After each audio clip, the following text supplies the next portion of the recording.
The next step in creating prosperity on purpose is knowing what's enough.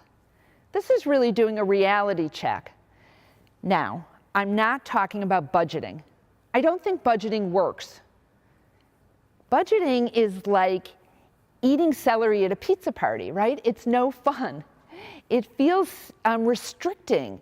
It's a scarcity way of looking at things, like I'm budgeting out my money. Now, that doesn't mean I don't think it's important to know where your money's going. What I recommend instead is a values-based spending plan. It is important to know where you're spending your money. Most people are totally unconscious when it comes to their spending. The more conscious you are, the better decisions you can make, and this will lead you forward in a much more deliberate and practical way. There's a woman, we'll call her Carol, who's from the Chicago area. And before she was at one of my workshops, she had never really looked at her spending before. Now, Carol was in a family business that she hated. It was kind of a long-established Chicago business. She was miserable. And for the first time in her entire life, she started to look at where she was spending money.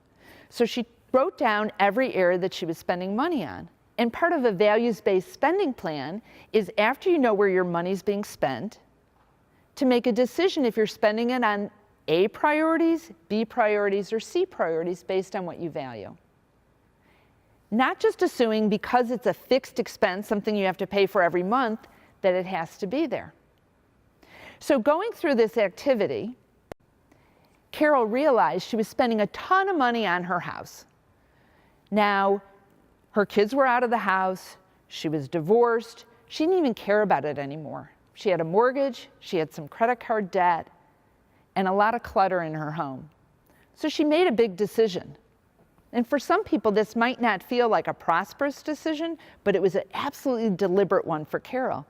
She decided to sell her home.